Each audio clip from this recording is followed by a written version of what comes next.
Alrighty. So I am Riley Belden England, and I work on the philanthropic and alumni engagement team here. I want to welcome you all to the Alumni Speaker Series presented by Pitt Social Works Alumni Council. The Alumni Council's mission is to serve as a bridge between the school and the social work community and is actively committed to connecting and engaging current students, alumni, and faculty. The Alumni Speaker Series is a way to highlight alums and allow them to share their experiences in the program and throughout their career. Our speaker today is Mike Dubinsky. Mike is a proud Pennsylvania native and graduate of the Pitt School of Social Work. Mike began the MSW program at an interesting time. He was in the inaugural cohort of Pitt's Community Engagement Fellowship, which is now the Community and Racial Equity Leadership Fellowship, and the nationwide cohort of students navigating the many challenges of the COVID-19 pandemic. Amidst it all, Mike discovered a call to attend law school and to pursue a career at the intersection of social work and law. After graduating from Pitt in May of 2021, Mike enrolled in Marquette University Law School in Milwaukee, Wisconsin, where he used his MSW experience to focus on his legal education on public interest law through various clinics and internships such as the Marquette Mediation, Restorative Justice, and Volunteer Legal Clinics. This past May, Mike earned his JD from Marquette with a certificate in alternative dispute resolution. He now works as a staff attorney for the Legal Aid Society of Milwaukee at their Milwaukee County Children's Court Office. I want to thank Mike for being here today. I also want to thank Ariel Gehring, our Alumni Council Vice Chair and 2017 graduate of the MSW program, for facilitating the Q&A portion of the event. I am going to give the floor to Mike before we move on to some questions. There will be time left at the end for audience members to ask any additional questions. Mike, thank you again for being here, and please take it away. So good evening, everybody, and thank you, Riley, for the good introduction. Can everyone hear me okay before I go any further? All right, sweet. So, anywho, yeah, as Riley said, I'm Mike Dubinsky, a staff attorney right now at Legal Aid Society in Milwaukee. It started in May. I can't believe it's already been about 4 months. Seen a lot in that time, so it's you get used to it pretty quick. I guess just learn by doing. But when it came to Pitt, I was kind of had thought a little bit about law school. It was kind of something that was always on the back burner in the back of my head for years and years and years, ever since I was real small, or not real small, but small enough, young enough to know what an attorney was, young and old enough to know what an attorney was.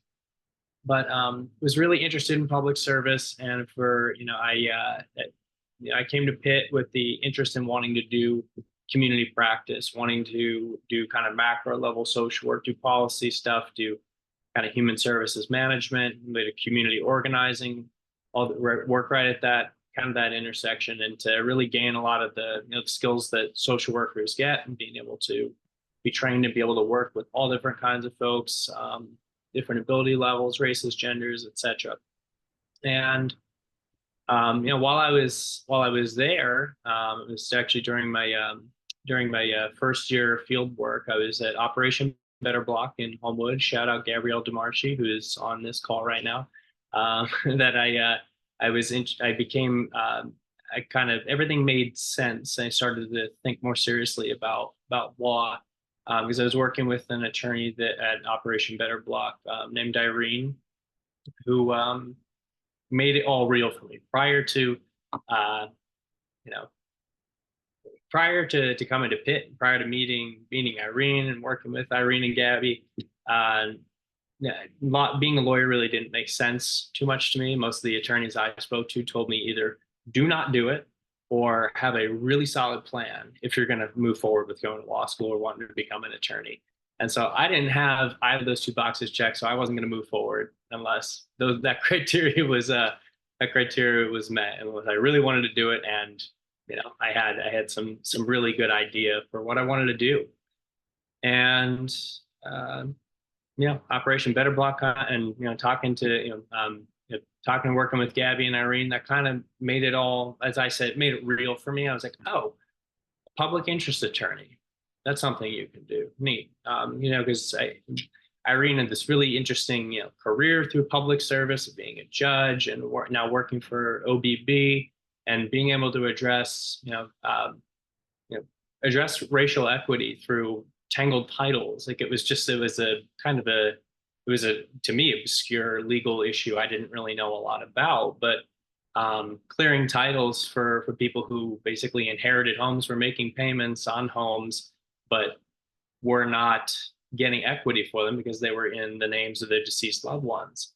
And I was like, wow, it started to make sense. Just something tangible you could do, because I think before that law was a little too bit, ambiguous. And yeah, the more and more I kind of looked into it and thought about it and got more serious about it, then all of a sudden COVID happened. And I really, this, lots was going on in the world.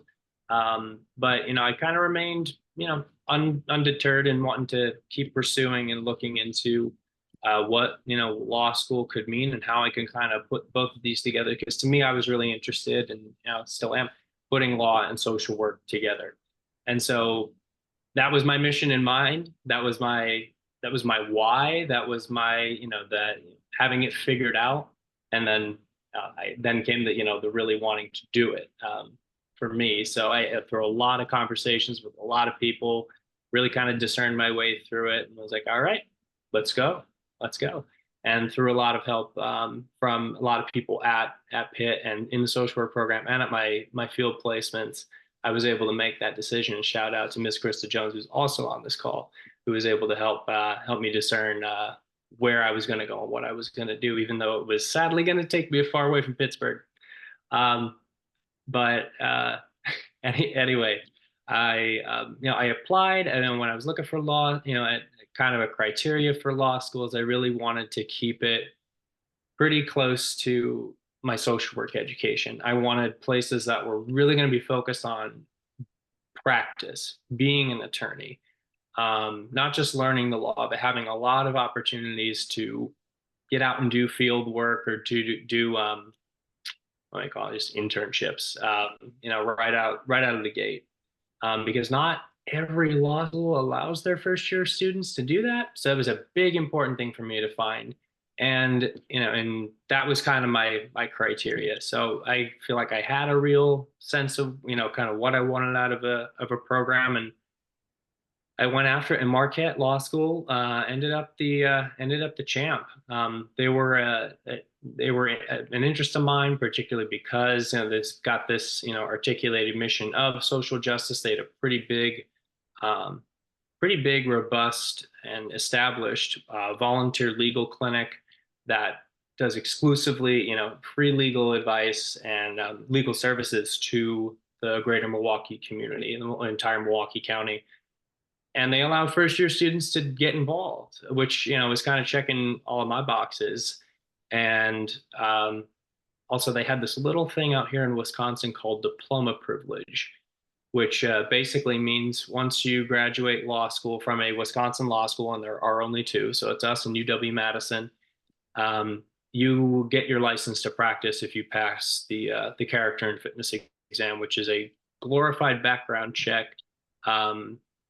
It's kind of overseen by the Supreme Court and other state and state law enforcement agencies and such.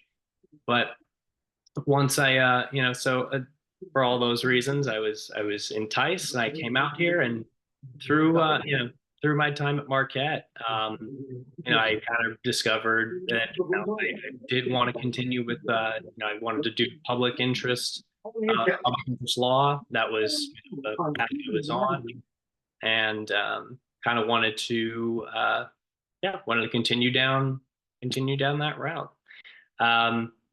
So with that mission in mind, I was very pleased at the end of my 3 years to have landed right there, right at the intersection of law and social work, wanting to work, right there. And I ended up at Milwaukee County Children's Court, where I said I was a staff attorney, but I didn't really say what I did. So I'm a guardian ad litem attorney, which basically, the way the children's code is written in Wisconsin, it I represent the best interests of children. So the children aren't exactly my clients. Their best interests are before the court, which is just a reason I explain it is just it's a kind of a um, neat position. I'm not familiar with how the child welfare law in Pennsylvania is set up, but it's unique, as far as I could tell out here in Wisconsin, just in that, my job is to investigate, guardianships and, children in need of protective services, petitions and such, really to try to figure out and advocate for what is in the best interests of the child.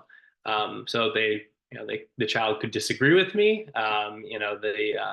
Parents or guardians could disagree.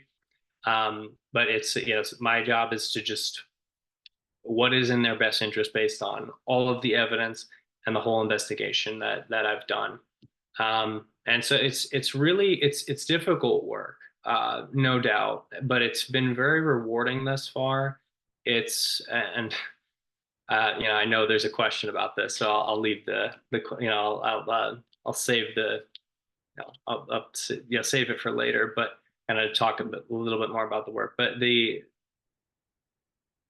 social work skills have greatly come to use in this, and I don't really get to where I am doing what I'm doing without social work. I know that was something I really thought about a lot, especially in hindsight after graduating, and many rough days in law school. Is, oh man, should I have even done this? Or was it worth it? Kind of how did these work together? They totally work together, and I could never have done one without the other.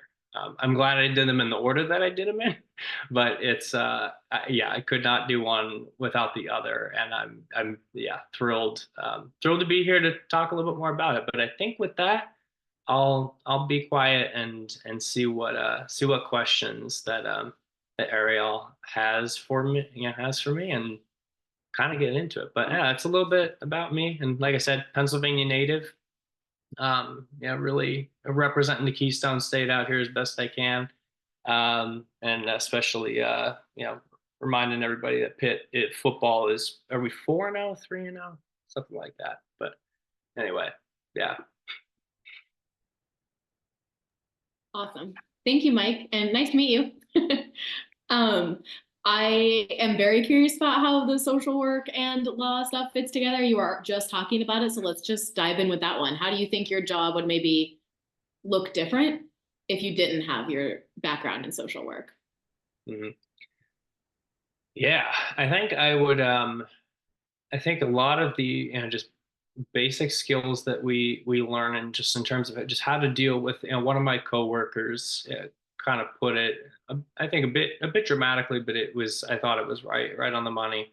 And he said, every day, we're reading a lot of these, particularly the children in need of protective services petitions. We're reading what's up very often human tragedy, and I don't think I would be as equipped and able to do my job and do it to, I haven't gotten my performance review yet, but I think effectively or certainly proficiently, if I didn't have just those basic skills on kind of how to, as I describe it, let it break you, let this, what you read break you, what goes on break you, but not break you enough to the point that you can continue doing your job and do it effectively. I don't know how some or I would imagine it might be a little bit more difficult for somebody who didn't have any background or training in human services, or working as a social worker, or just even go. I mean, I've only worked as a social work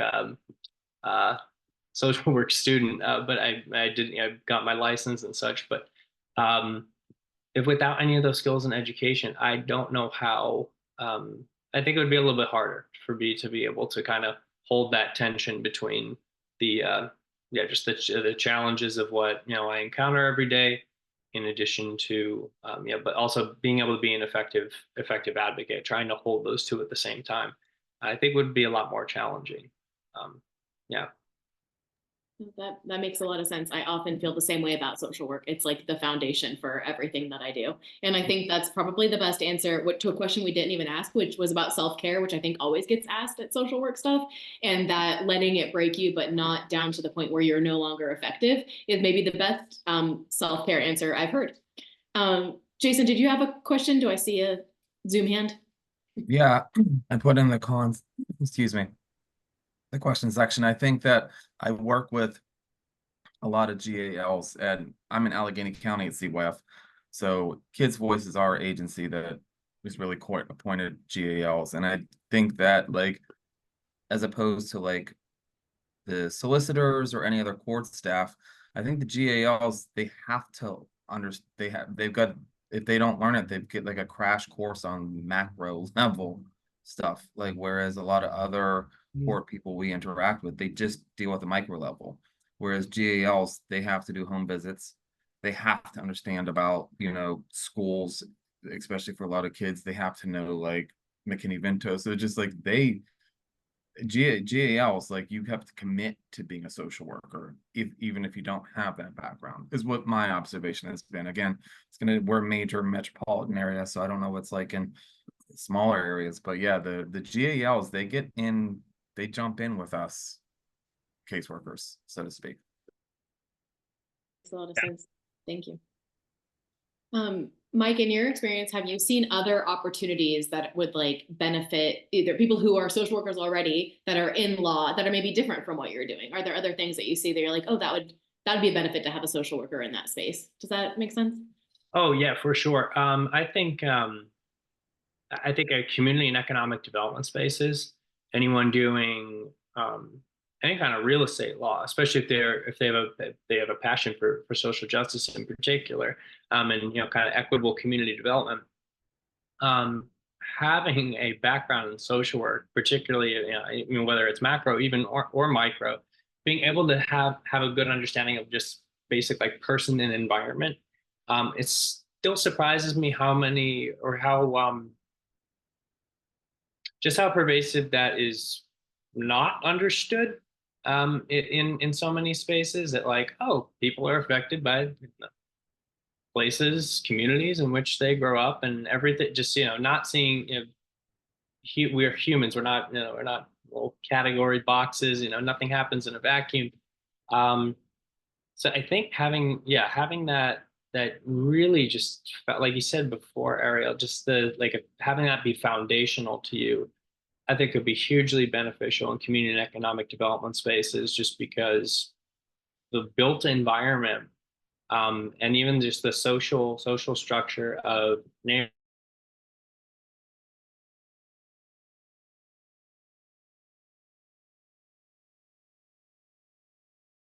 better understanding of how zoning codes affect neighborhoods, how buildings, what, you know, people can and can't do with their properties, or how, you know, like a business can't go in a residential area, or, you know, where is a business going in a residential area that could lead to gentrification or changing neighborhoods, and, you know, all sorts of repercussions, and just like getting things out of control and changing housing costs, or, you know, predatory I'm thinking like the predatory practice of I can't think of what it is exactly, but, you know, large like real estate conglomerates like buying up properties in areas and then, you know, either holding them or just driving up costs. And yeah, so those are two in particular, I think, areas in which social work training could be immensely beneficial. Absolutely. That makes a lot of sense. Thank you for that. Do I see another hand? Is that Blair? Yes, sorry about that. I had to get my microphone permission to speak, I guess. I just have a little bit of a question for you, Mike. Oh, hi, Mike. How are you, by the way? Hi, Blair. Nice to see you again. Yeah, been a while. So happy for you. Okay, no, sorry, I was maybe not as awesome, but a classmate of Mike's, and I told him he'd go far, so I'm just sitting back like, so. But I do have a question, because with you working with kids and everything, I know too that I went a slightly different direction than I was anticipating, because I hear even like in this call where a lot of real estate was more so kind of your calling and everything. But I guess my question is more so about the versatility to switching to work with different areas and so forth. Like you're working with kids now. Is that something that just kind of happened and you were kind of like, hey, this is actually pretty cool and I can be good at this? Or is this something where you did say, I want to work with kids directly? It's a great question. And I think it's I'm gonna give you the great lawyer's answer, and I think it's a little bit of both. A bit of a both and because I do think, when I saw prior to coming to social work school, I had a background in work, and actually even while I was at Pitt, I worked as a swim instructor with kid, and I worked, part of that worked as a swim coach, kids anywhere between the ages of like 5 and really high school age. And it was a lot of fun. I really enjoyed it. So I did have some experience and background working with kids, and while I don't work with children enough in this job, I work with more parents and caregivers. Um, but when I do, it is always a treat to get to work with the kiddos. Um, but I think really when I saw the job posting come up, Ms. Krista's going to light up about this. My immediate thought was my second field placement with Allegheny Family Network. So it was on my radar, and to me, it made a lot of sense because just in my day to day, while most of my, I think it's may not, I don't know if I actually said it on the call, but I came in, I graduated with the COSA track, communities, organization, and social action. So a little more of the macro stuff, but while that was most of what I did at Allegheny Family Network, I got to talk with and my work still took me and engaged enough with parents and caregivers and having a really good very fundamental understanding of family systems and how just point and special advocates, getting familiar with like the whole it's kind of the landscape of family potential family legal issues or child welfare issues. I feel like I really got a good enough sense of it that when I read the job description for, guardian ad litem attorney at Legal Aid Society, I was like, I think I wrote the cover letter wrote itself in maybe about an hour and a half tops. That's even with editing, which is fast for me. I'm not quick with it, but just kind of wrote itself. And I ended up talking about Allegheny Family Network. And within 48 hours, I had a job offer. So I was, to me, it was like, it just all made sense. I don't even know how to describe it better than that, but I would say just the work at AFN, I think just gave me a really good understanding of kind of what I'd be getting into and drew me right, right towards this. This could be a really good fit for me. I'm like, oh yeah, I got some background in this. Because at first, when I looked at it, first glance, I'm like, I don't know how this really fits with my experience or what I'm interested in. But then when I read the job description, I was like, ooh, AFN, what I was doing there. Yeah, I was like that. And I was working and then background of working with kids too. I'm like, oh yeah, this makes sense. But yeah. So I think thank you for that question. That was a good one. Yeah, very good. Thank you. I think you've touched on this, but I think it's such an important piece, the community part. You talked about how your social work network helped you make the decision for law school. And that's I can understand as a social worker why that would be, but just kind of curious if it sounds like you have a lot of really great people in your path and a lot of people whose faces or names are here tonight, which is really cool. Just tell us more about that. Maybe what those conversations looked like, how you broached that, made that final decision, that kind of thing. Oh, Ariel, you're gonna get me crying in the club on this one. That's okay. We know how to accept tears. Exactly. Yeah, I don't know why I'm explaining. This is not the crowd I need to qualify tears with, but community is everything. To me, it was, it starts, obviously in my family. Shout out, they're also on the call to see a few of them there. Starting there, those were always the first conversations with wanting to think about wanting to apply and move into this. Is this something that you see me doing, or you see a kind of and to them, it was like, we always knew you were going to do this.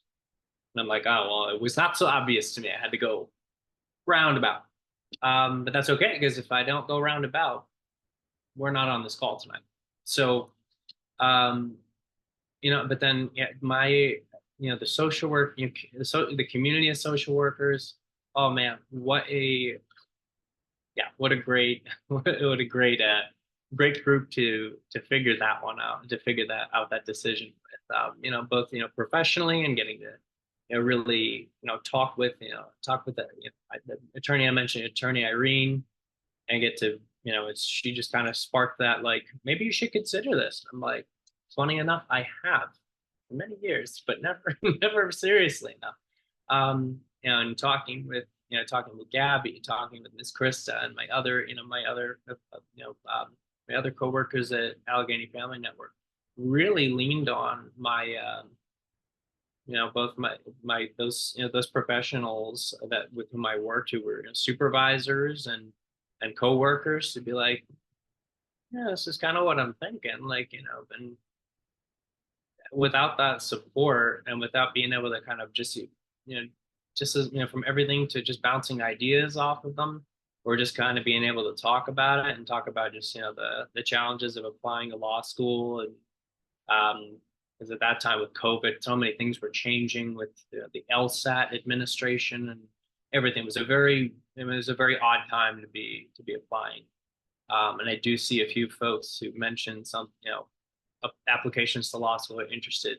So definitely want to address those. But God, yeah, I was lucky to have at least a semester and a half where I got to meet some of the fine folks on this call, and some of the folks Blair. I actually got to meet Blair. I was lucky enough to be in that cohort where, we weren't completely virtual. So we got to know one another and make the most of that, semester and a half that we kind of had together, to lay a foundation that we could talk to one another. There were conversations that could be had, or everyone kind of knew everybody, and, could be supportive. And yeah, I can't say enough about community. I'm like,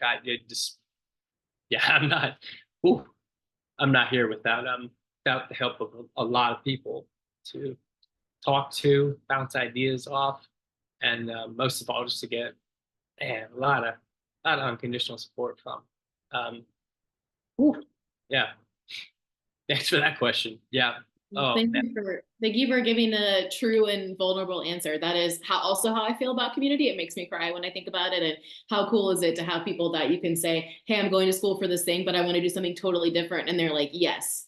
And not totally different, but you know what I mean? Like, it's just so, it's really neat. And so that actually, much to the questions that are seeing in the chat, my next question was going to be what your advice would be for a social work student who's maybe thinking about law school, or vice versa, a law student who's thinking about social work. I know we've kind of talked about the intersection of that a lot, but if you're just in that one brain space, either lawyer brain or social work brain, kind of what would that look like? Next steps, do you think? Well, first, the thing I would say is they do fit. So don't keep scratching your head or wondering, is this even a fit? Am I ridiculous? It took me a long time to get there. I wasn't, I had a very high burden of proof that I needed to overcome personally to be able to make the leap and make the decision to go, but to go to law school. But it wasn't, I saw the through line, and once I finally got it, I was like, okay, yeah, I see the through line. And I mean, I kept it, through. I was very, very pleased to say that at the beginning and at the end, my mission was the same: work at the intersection of law and social work. That's also broad enough that a lot can happen in between, and a lot did, but it was pretty consistent. So I think if you see a path and you really want to do it, I say go for it. Now, with that, I would say it was the most difficult 3 years of my life.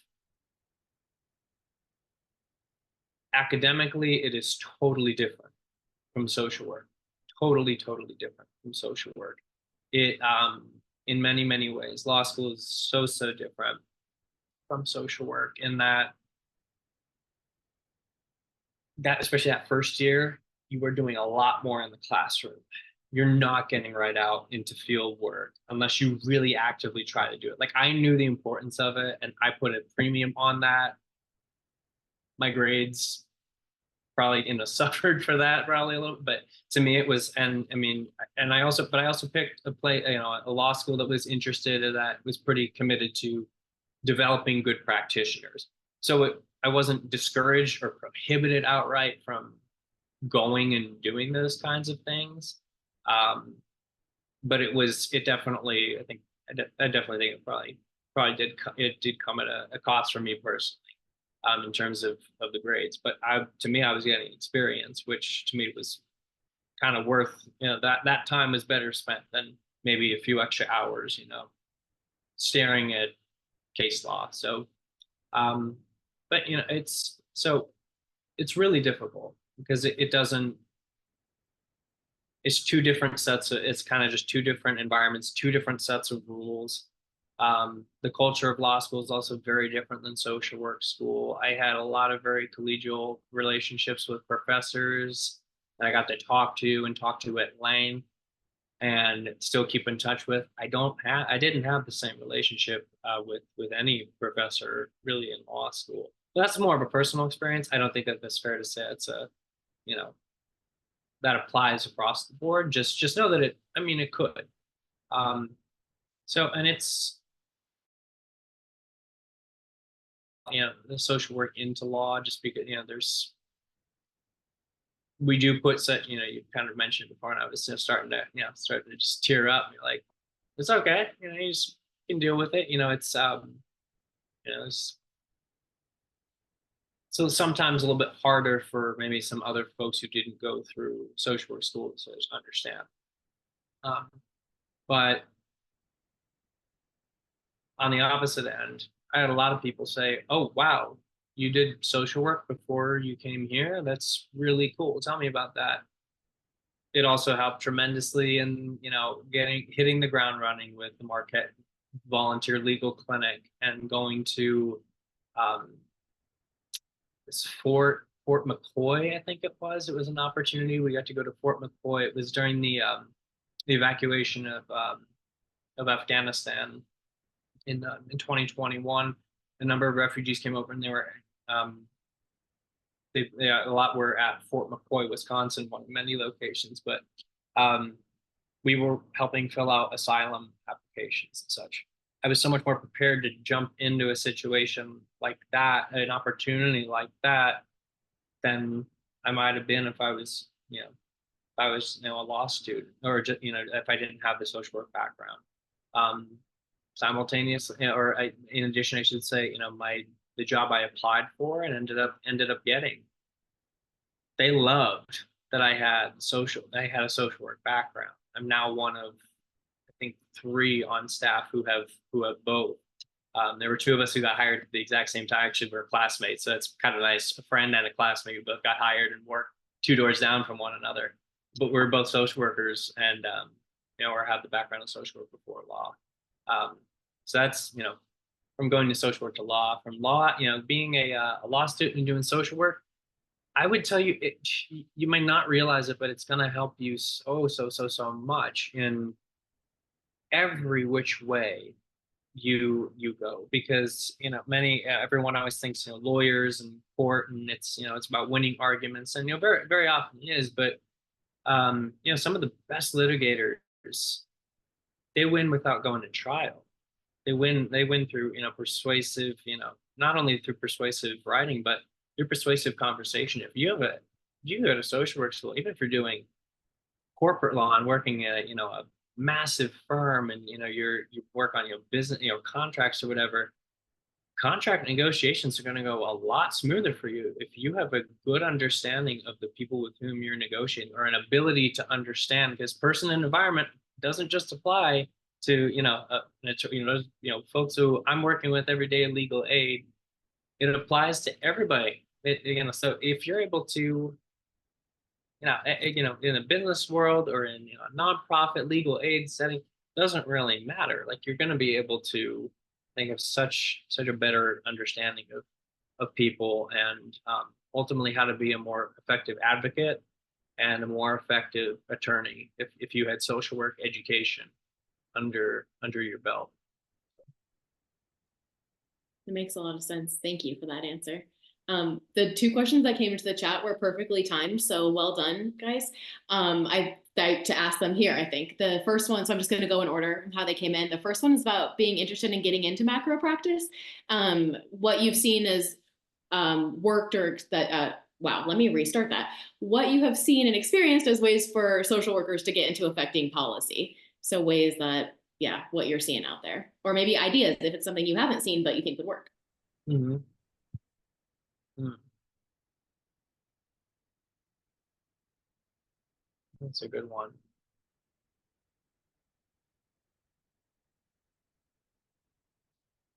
So I think, wait, it's in the chat, right? It sure is. And Jasmine, did I say your question appropriately with it? Did I, hopefully I didn't add any inflections that weren't there. Yeah, no, basically just like, so I have my bachelor's degree in social work, and I probably want to go into my master's for macro, but like very interested in like policy and that kind of stuff. So I didn't know, because like obviously you are working with, you know, children and doing, and like your job sounds awesome. Just want to say that, by the way. But I didn't know like what your, if you've seen people and like what your experiences with having social workers, like I don't know, I just don't know how it looks of like having social workers get into law that are like trying to, you know, affect change in like a really big scale, I guess.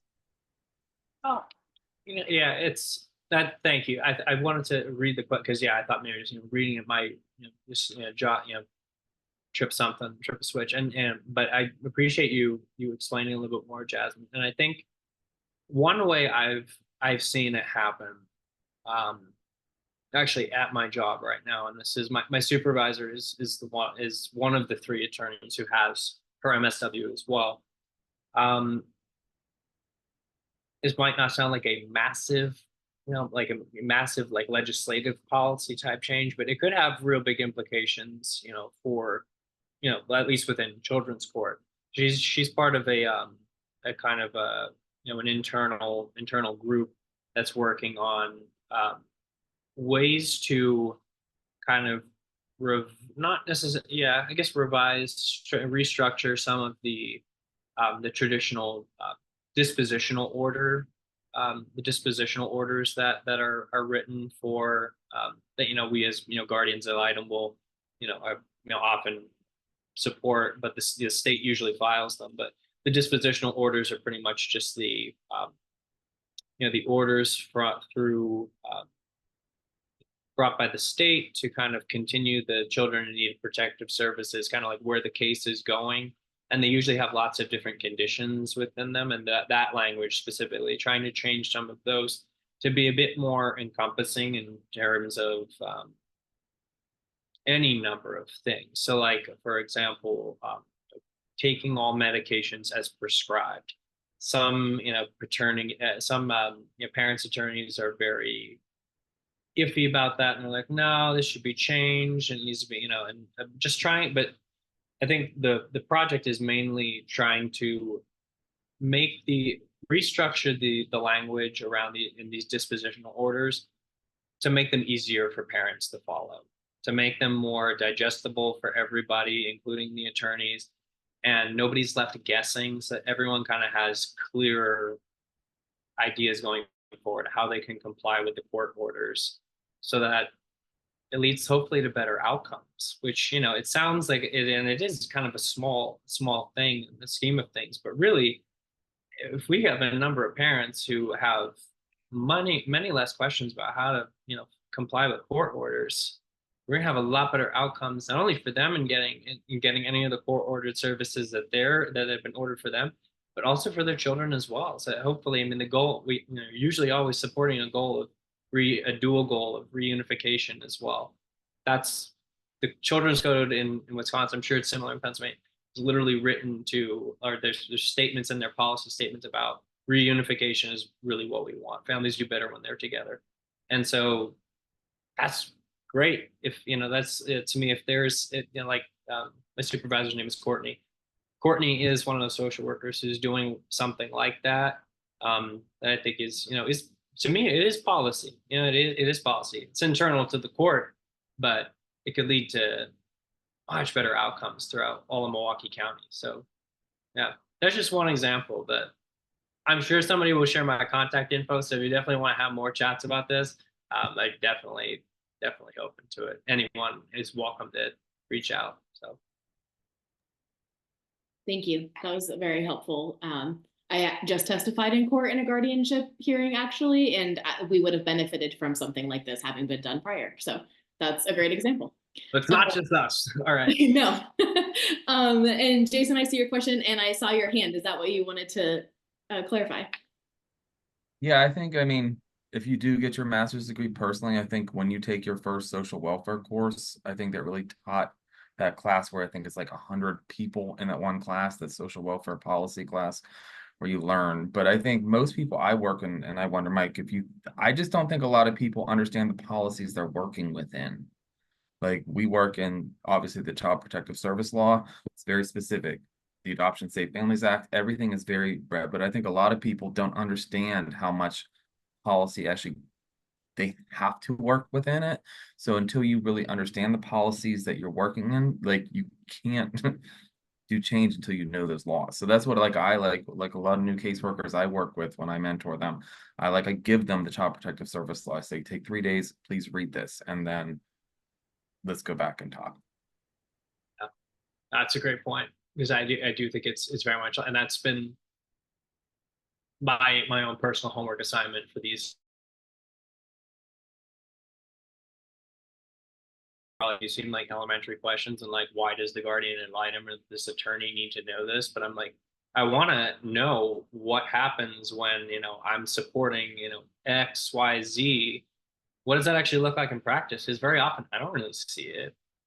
What does that mean when there's this, a particular service ordered for a parent or both parents or whatever, a particular like appointment for children? Like, what does some of this mean? I don't know what happens when it leaves me, or I say, yep, judge, we're good to go here. And it's 16 months. Once you remove, you have 16 months to try to return. And then a lot of parents will say, well, don't I get a little more time? I'm like, no, I'd like to change it where we could possibly extend the ASFA timeline, but you have 16 months to return. And at 16 months, goal change. Yeah. Well, thank you.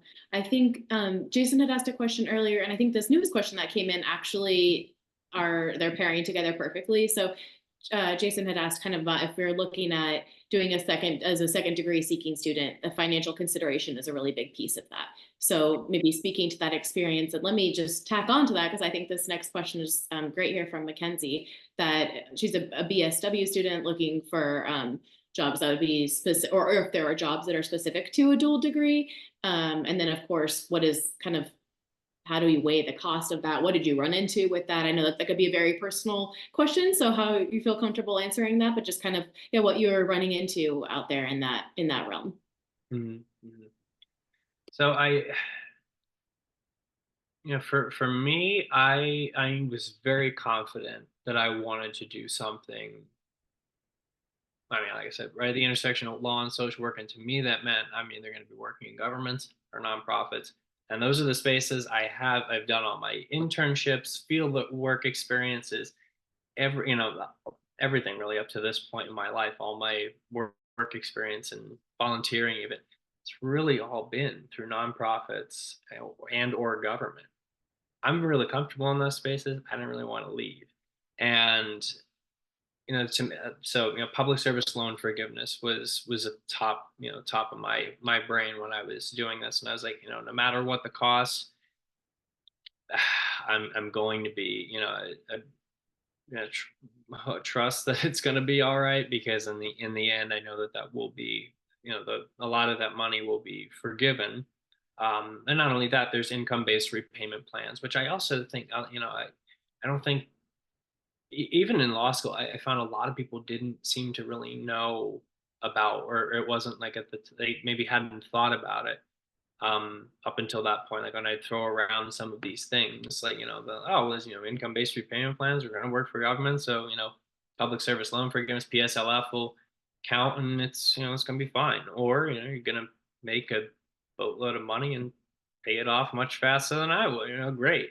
It's, that was kind of what I weighed was, okay, wanting to, knowing the sectors I wanted to end up in, and then and also kind of adjusting for or having some expectations about, all right, well, what is my, what are my salaries likely to be upon graduation? And for me, a big part of the reason why I did stay out here was because the salary here at legal aid was much better than it was in other places that I had looked, particularly even in Pennsylvania. Um, most of the job opportunities that pulled to me or in legal aid were in the Philadelphia or greater Philadelphia area. Cost of living is a lot higher. I was going to make considerably less money in a cost of living area that's a lot higher. Like that doesn't make any sense. And then taking into consideration the benefits packages and such as well. um I just had to really kind of it's there's no easy way to do it. It really is, unfortunately, time consuming, and then a lot of headache, and a bit of a headache. But I found the school to be a pretty good resource in some of the public service loan forgiveness and the loan stuff. Talk to your loan officers. There are people who will they should certainly. I know it's true at Marquette, but even at Pitt, who will talk to you and help you out right out of the gate, right after graduation. That's a great time to do it because everything's fresh in your head and everything's right out there, and loans aren't yet in repayment, but they're going to be in a matter of time. So that's a great time to kind of just try to get everything in order so that it's just you have a plan, and it's gonna be kind of seamless. But yeah, I know for me overall, I just kind of trusted the process that I was gonna you know I knew what to expect. I'm probably gonna make considerably less money, but I do know where I want to go and kind of what I want to do, and that's the plan. And in many ways, I'm like, I just gotta see what the best opportunity is, and go from there. And I was fortunate to find it here. I didn't have to move or relocate, but there are a lot of other really great opportunities in nonprofit legal spaces all throughout the country in areas where cost of living is lower, and you can make it work, and where benefits might even be better too. And that saves you a ton of money if you don't have to, even if you just look at the salary, it's like, well, that is one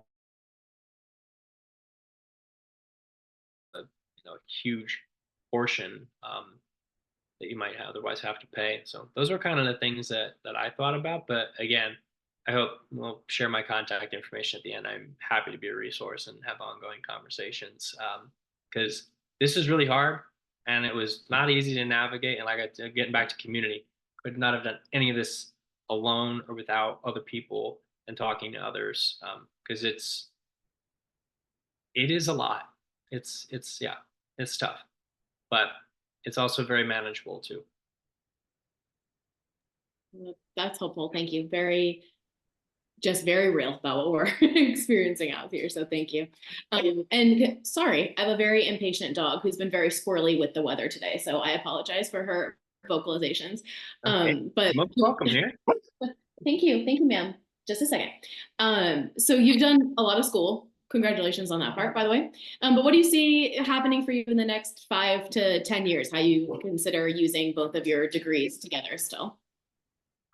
Goodness, yeah, that's a great question, because getting through was hard enough, let alone to that was for so long. The goalpost was the finish line was May 2024, and rightfully so. And so yeah, these past several months have been filled with a lot of that, kind of thinking now though of like, all right, what's next? This is it, and no more school. So we're gonna keep um and yeah, I think short answer is I'm not sure, but I do have some ideas, and I think, I know I had I was talking with a coworker the other day who, my first thing is always I try to see like where is there a need and where can I be helpful in that, if especially if there's a skill set or there's work to be done that I like doing. I'm like, well, and that's in many ways how I found this job and why I decided to stay. I was like, there's work to be done, and I think this would be great. So let's get into it. Um, and I know there's a huge need for skilled mediators, people who, you mentioned the certificate in alternative dispute resolution. That's also very much born out of my social work training, because I always I'll say to folks, I don't,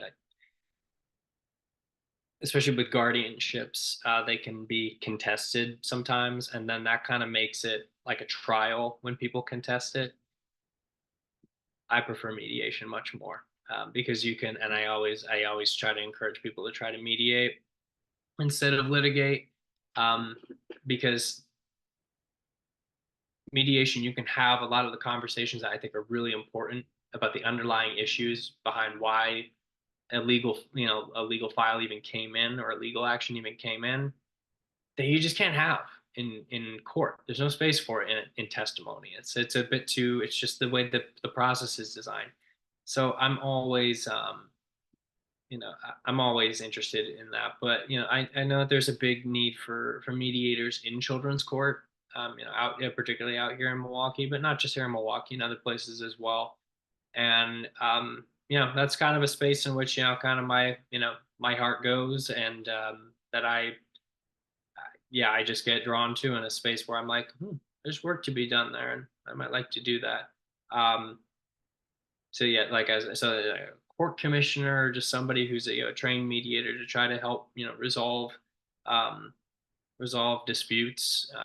That guardianship petitions come in, and I'm limited in what I can do right now as a guardian ad litem, but what I am able to do and the way I see mediations go, even with the limited court capacity, they seem to go, they go better. And maybe they do, maybe they don't go a little bit better, because I'm trying, I'm talking to people and trying to talk to the parties outside of court about the case, and trying to kind of soften things a little bit, so that try to act as an intermediary or a mediator, off the record, between people.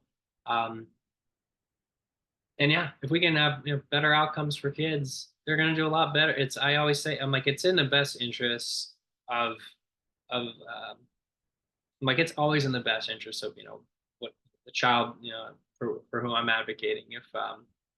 If these two people who love them both are able to talk to one another, either co-parent or just get along, resolve their differences, that sets a huge example, a huge positive example for a child, rather than letting some sort of conflict sort of just fester, even if it's just in the background, and kiddo never has any clue. There's just what we know about, again, person and environment, or generational trauma, or just how perceptible children are to so many nonverbals and things, that we're just the way we're posturing. If you're not walking around, or you as a parent and caregiver, aren't walking around with that hostility anymore, that's a much better for this child than it would have been.